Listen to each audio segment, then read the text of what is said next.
Hope will arise out of the ashes of our past broken relationships, fractured families, and personal struggles. Come walk a mile with me as we allow Jesus to clean out the mess and organize the rest. Welcome to the Bridging Broken to Breakthrough podcast. I am your host, Maria Wingard. Grab your shoes, lace them up as we start strolling through this week's episode. Clothed in Hope, Part 1. I wrote this in January of 2020. Since many struggle with the holidays, I wanted to showcase the provision of God in the middle of difficult seasons. The hand of God is there if you look. I pray you find yourself clothed in God's hope, whatever your situation looks like. In front of me is a pile of clothes. I know that's what anyone would see, but to me, this is a pile of hope. To me, this is the hand of God preparing long ago for my needs today. To me, this is proof that God is real and cares very much about me and my life. To me, this is peace in the middle of the storm, showing me God has the very details under control, even when I feel He's asleep in my boat.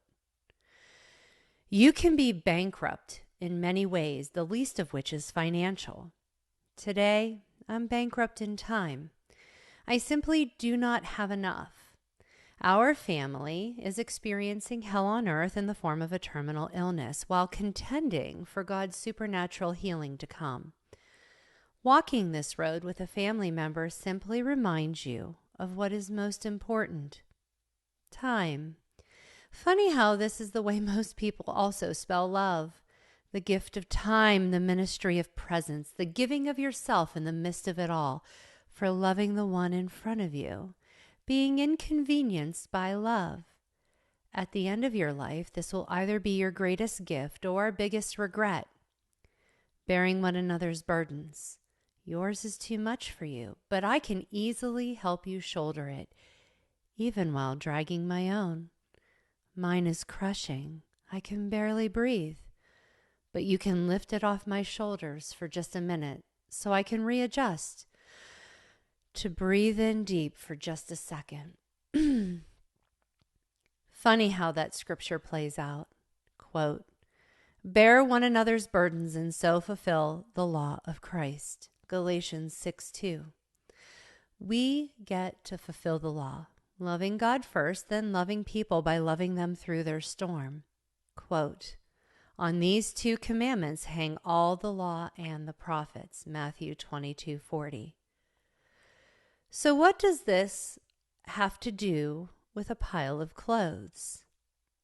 5 months ago, I made the decision to stop eating sugar. And while what I felt he had told me to do had lots of benefits, the sovereign hand of God helped me to follow his request, allowing me to lose 35 pounds, which created my current problem and need. Not a bad problem to have, except right now I'm bankrupt in my time. A couple years ago, my cousin had lost a bunch of weight and gave me her entire wardrobe, several garbage bags that had been sitting under my bed for years. I have no time to shop due to excessive travel visiting my sick family member, so the magnitude of God's love and grace poured down into my tattered soul as I pulled garment after garment from the bag. A little bit of everything and more than enough to get by without shopping. The gift of time not being stolen at a time when I needed every second. God, you're really not asleep in my boat. You have prepared for me and for my needs according to your riches and glory. You are so silent in the area I want to hear from you the most, but I can grasp the hope and love found in this moment, in this pile of clothes. I am thankful. Beyond thankful.